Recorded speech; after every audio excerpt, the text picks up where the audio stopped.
aquilo que acabamos de ouvir, os dois grupos. Que Deus é um só que justifica pela fé a circuncisão e por meio da fé. É impossível inverter isso. Pela fé, ele explicou bem o princípio sob o qual isso aconteceu, e literalmente essa preposição utilizada ali, ela significa que algo acontece de dentro de alguma coisa. Que algo é um princípio, um fundamento, uma base que eu tenho, e de dentro dessa base surge algo. Enquanto isso para o judeu era verdade, porque ele tinha antes uma base, que era a lei, e essa lei requeria obras, e se pudesse fazer alguma coisa, então de dentro dela surgiria a sua justificação, que era impossível. O gentio não tinha isso, não tinha nenhuma lei, não tinha uma base, um conjunto de regras, ali então apenas por meio da fé, mas em ambos os casos é a fé. E agora, entrando no capítulo 4, o apóstolo Paulo se utiliza de dois exemplos, primeiro de Abraão e depois de Davi. E ele mostra mais uma vez esses princípios princípio da justificação pela fé. Ele se utiliza desses exemplos do Antigo Testamento para demonstrar aquilo que ele acabou de afirmar e explicar, explanar doutrinariamente. E ele usa duas pessoas, Abraão, que não tinha ainda a lei do Sinai, e ele utiliza Davi, tinha a lei do Sinai. Então, justamente dois casos assim. E aí ele faz essa pergunta. É interessante também, e de repente até um ensino para nós, como Paulo, isso abrindo parênteses, como Paulo conduz essa argumentação. Ele trabalha muito com perguntas para fazer as pessoas pensar, fechando parênteses. Que diremos, pois, ter alcançado Abraão, nosso pai, segundo a carne? Aquela pessoa que tantos eles se orgulhavam que eles eram descendentes de Abraão. Veja capítulo 8 do Evangelho de João, por exemplo. Se Abraão foi justificado pelas obras, tem de que se gloriar, mas não diante de Deus. O apóstolo Paulo afirma aqui com outras palavras, se Abraão fez alguma coisa para contribuir para a salvação, se ele foi obediente a Deus, etc., ele poderia se gloriar diante dos homens, diante de si mesmo, mas diante de Deus não valeria nada. Então, Abraão não alcançou a justificação diante de Deus por ter feito alguma coisa boa. Comprovando, então, exatamente esse princípio. E penso que os irmãos vão continuar agora no capítulo 4, examinando um pouco mais detalhadamente esses dois exemplos.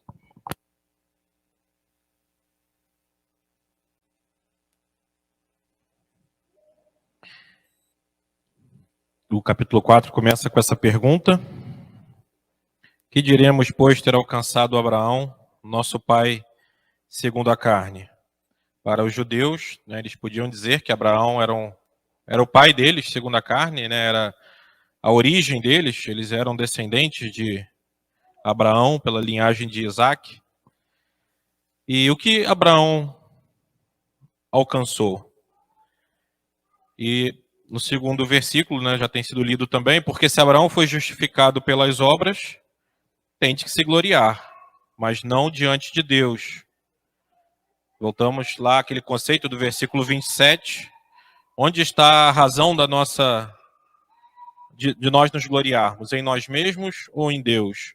Na nossa capacidade de praticar obras ou na fé? O versículo 3 responde: pois que diz a Escritura? Creu Abraão em Deus e isso lhe foi imputado como justiça. E por mais que a Escritura diga isso, né, e Paulo aqui ele só está citando o que está escrito lá no Antigo Testamento, podemos imaginar o quanto os judeus, ao longo dos tempos, recusaram essa verdade, né, compreendendo que Abraão era circuncidado, né, e por isso, por ele carregar esse sinal externo, ele tinha a aprovação de Deus. Na verdade, essa má compreensão da circuncisão, desse sinal externo, né, os judeus davam a esse sinal um valor em si mesmo, e já foi bastante falado aqui sobre isso, né? A importância da circuncisão não era o sinal em si, mas o que ela representava. E poderia se dizer então, mas Abraão era circuncidado, né? Abraão, ele carregava aquele sinal que nós também carregamos, os judeus, e isso nos torna especiais. Mas quando nós olhamos, né, sobre o roteiro da vida de Abraão, nós chegamos a uma conclusão diferente. Nós começamos lá no capítulo 12 de Gênesis, né, quando Deus chama Abraão, lá de Ur, dos caldeus, traz ele numa longa viagem até a terra de Canaã, ele se estabelece ali, depois ele vai até o Egito, né, ele comete um erro, indo até o Egito, descendo até o Egito, ele depois compreende isso e volta para aquele lugar onde Deus havia chamado ele. Acontece depois a separação do seu sobrinho Ló, depois ele também é levado até aquela região para libertar, né, o seu sobrinho, resgatá-lo, né, da mão de inimigos. E por fim chegamos aqui ao capítulo 15, quando Deus faz uma espécie de reafirmação da aliança. No capítulo 15, a partir do versículo 1, né, de Gênesis, nós temos o seguinte: depois destas coisas veio a palavra do Senhor a Abraão em visão, dizendo: não temas, Abrão, desculpa, né? A gente fala Abraão, mas aqui ainda era Abrão. Depois destas coisas veio a palavra do Senhor a Abrão em visão, dizendo: não temas, Abrão, eu sou o teu escudo, o teu grandíssimo galardão. Então disse Abrão: Senhor Deus, que me hás de dar, pois ando sem filhos, e o mordomo da minha casa é o Damasceno Eliezer? Disse mais Abrão: eis que não me tens dado filhos, e eis que um tem nascido na minha casa, e eis que um nascido na minha casa será o meu herdeiro. E eis que veio a palavra do Senhor a ele, dizendo: este não será o teu herdeiro, mas aquele que de tuas entranhas sair, este será o teu herdeiro. Então o levou fora e disse: olha agora para os céus, e conta as estrelas, se as podes contar. E disse-lhe: assim será a tua descendência. E creu ele no Senhor, e imputou-lhe isto por justiça. Lá no início, no livro de Gênesis, nos primeiros capítulos da história humana, Deus já imputou justiça pela fé, ou garantiu isso a Abrão. Ele o faria, né, quando o Senhor Jesus lançasse as suas bases, como já vimos hoje, a base da justificação. Mas aqui Deus já pôde garantir que isso seria feito. Justiça pela fé. Então nós passamos mais 2 páginas, e agora no capítulo 17, no versículo 9, Deus diz o seguinte, Gênesis 17, 9. Disse mais Deus a Abraão, agora já Abraão: tu, porém, guardarás a minha aliança, tu e a tua descendência depois de ti nas suas gerações. Esta é a minha aliança que guardareis entre mim e vós, e a tua descendência depois de ti. Que todo homem entre vós será circuncidado. E circuncidareis a carne do vosso prepúcio. Isto será por sinal da aliança entre mim e vós. O filho de 8 anos, pois, será circuncidado. Todo homem nas vossas gerações, o nascido na casa e o comprado por dinheiro, a qualquer estrangeiro que não for da tua descendência. Com efeito, será circuncidado, nascido em tua casa e o comprado por teu dinheiro, e estará a minha aliança na vossa carne por aliança perpétua. O homem incircunciso, cuja carne do prepúcio não estiver circuncidada, aquela alma será extirpada do seu povo. Quebrou a minha aliança. Então, a conclusão que nós chegamos: Abraão, primeiro, foi justificado pela fé. E algum tempo depois, ele foi circuncidado. Ele recebeu essa instrução de Deus a respeito da circuncisão. E essa instrução dizia que essa circuncisão seria um sinal da aliança entre mim e vós. Deus havia estabelecido a aliança com Abraão, Deus havia lembrado Abraão dos termos dessa aliança no capítulo 15, e Abraão então confiou em Deus, e isso lhe foi imputado como justiça, e só depois ele recebe o sinal dessa aliança que é a circuncisão. Portanto, a justificação de Abraão, ela é o maior exemplo que os judeus poderiam ter de que a justificação é pela fé e não pelas obras da lei.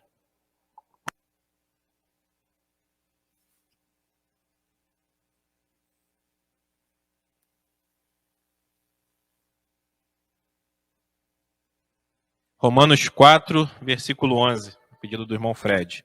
E recebeu o sinal da circuncisão, selo da justiça da fé, quando estava na incircuncisão, para que fosse pai de todos os que creem, estando ele também na incircuncisão, a fim de que também a justiça lhe seja imputada.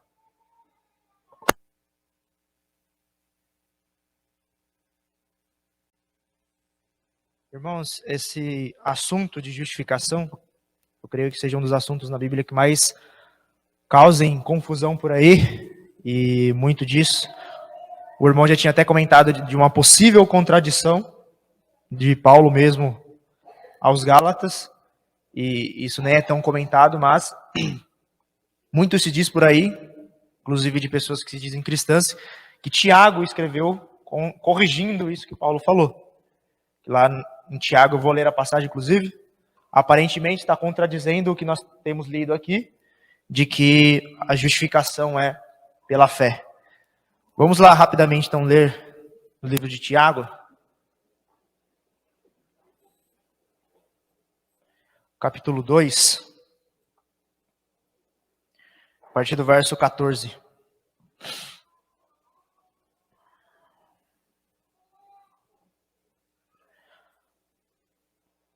Tiago 2, 14. Diz assim: Meus irmãos, que aproveita se alguém disser que tem fé e não tiver as obras? Porventura, a fé pode salvá-lo? E se o irmão ou a irmã estiverem nus e tiverem falta de mantimento cotidiano, e alguém de vós lhes disser, ide em paz, aquentai-vos e fartai-vos, e lhes não der as coisas necessárias para o corpo, que proveito virá daí? Assim também a fé, se não tiver as obras, é morta em si mesma. Mas dirá alguém, tu tens a fé e eu tenho as obras. Mostra-me a tua fé sem as tuas obras, e eu te mostrarei a minha fé pelas minhas obras. Tu crês que há um só Deus? Fazes bem. Também os demônios o creem e estremecem. 21. Porventura Abraão, o nosso pai, não foi justificado pelas obras quando ofereceu sobre o altar o seu filho Isaque? Bem vês que a fé cooperou com as suas obras e que, pelas obras, a fé foi aperfeiçoada. E cumpriu-se a escritura que diz, e creu Abraão em Deus, e foi-lhe isso imputado como justiça, e foi chamado o amigo de Deus. Vedes, então, que o homem é justificado pelas obras e não somente pela fé. Então, rapidamente até aqui. Rapidamente percebendo o contexto, nós vemos que aqui Tiago está tratando de coisas práticas. Então, o assunto que ele trata aqui é totalmente do assunto que é tratado lá em Romanos.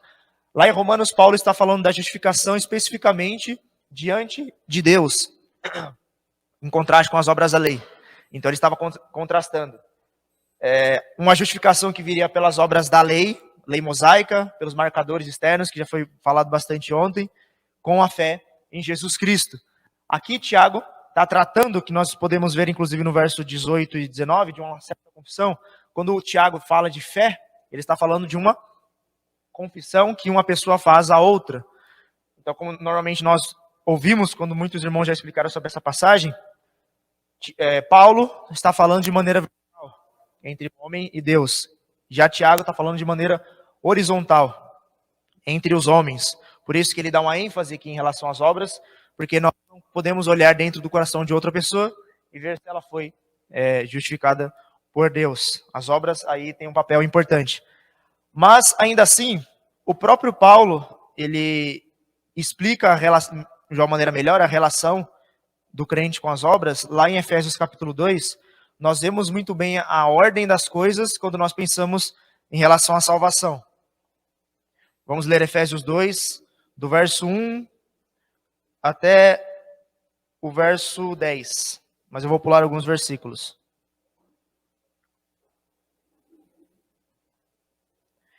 Efésios 2, a partir do verso 1, diz assim: E vos vivificou, estando vós mortos em ofensas e pecados. Começa aí. Aí ele volta nesse assunto no verso 5. Estando nós ainda mortos em nossas ofensas, nos vivificou juntamente com Cristo, pela graça sois salvos. E nos ressuscitou juntamente com Ele, e nos fez assentar nos lugares celestiais em Cristo Jesus, para mostrar nos séculos vindouros as abundantes riquezas da sua graça, pela sua benignidade para conosco em Cristo Jesus. Porque pela graça sois salvos, por meio da fé, e isso não vem de vós, é dom de Deus. Não vem das obras, para que ninguém se glorie. Porque somos feitura sua, criados em Cristo Jesus, para as boas obras, as quais Deus preparou para que andássemos nelas. Então nós vemos aqui primeiro a ordem das coisas. Paulo deixa aqui bem claro. Primeiro nós somos vivificados e salvos pela graça, não pelas obras. Então a nossa salvação não é pelas obras. Depois dessa salvação, que ele fala no 9, que não é pelas obras, no verso 10, ele fala que nós fomos criados para as boas obras. Ou seja, as boas obras, elas sucedem à salvação que nós recebemos mediante a graça, elas não precedem. Então, de uma maneira mais fácil de entender, nós somos salvos para as boas obras e não pelas boas obras. Então, Paulo deixa isso muito bem claro. E nós podemos perceber que Tiago ele tem noção disso, tanto que quando ele cita o caso de Abraão, que a fé cooperou com as suas obras, ele cita o caso de Isaac, de quando Abraão ofereceu Isaac. Mas nós sabemos que o versículo que fala que a fé foi imputada como justiça a Abraão está em Gênesis 15. Já o sacrifício de Isaac está em Gênesis 22. Então se passaram em pelo menos 7 capítulos em que Abraão creu pela fé, e isso lhe foi imputado como justiça, e a obra em que ele iria oferecer Isaac, e isso cooperou com a sua fé. Então Tiago tem essa noção de que primeiro vem a fé, a justificação somente pela fé, sem obras, e depois, como Paulo mesmo coloca aqui, as obras cooperam para a nossa fé. Então nós temos noção disso. E aqui Paulo deixa isso muito bem claro, que nesse pacote todo da salvação, as obras têm muita importância sim. Não é algo fora do que Deus preparou para nós. Ele quer sim que nós tenhamos boas obras. Se nós nascemos de novo e nós estamos na videira que é Cristo, naturalmente nós vamos dar frutos. Que é isso que as boas obras falam, dos frutos que nós damos também para Deus. E o que Tiago está querendo dizer é que não tem como nós confessarmos, estarmos em Jesus e não frutificarmos. Não bate. Rapidamente até, hoje em dia nós vemos muito as pessoas se identificando com o que elas querem. Então as pessoas falam que ela é isso e aquilo e está muito bom. Mas com o Senhor Jesus não funciona assim. Nós não podemos nos identificarmos como cristãos e não darmos fruto. Nós só realmente, no mais íntimo do nosso ser, só podemos de fato falar que nós somos cristãos, que nós nascemos de novo, estando no Senhor Jesus, que é a videira, e frutificando. Então, só resumindo mais uma vez essa discussão, que muitas vezes acontece, essa confusão entre Tiago 2 e aqui Romanos, o final do 3 e o 4 também, são assuntos diferentes, que tratam de coisas diferentes, não são conflitantes, e, na verdade, são dois textos complementares. Nós somos salvos não pelas obras, mas para as boas obras. E ainda uma última coisa, Paulo aqui está falando das obras da lei. Especificamente, ele está pensando nas obras da lei. Lá, Tiago está tratando de boas obras de uma maneira geral. Então, só para nós termos a noção de que é um assunto diferente. Obrigado.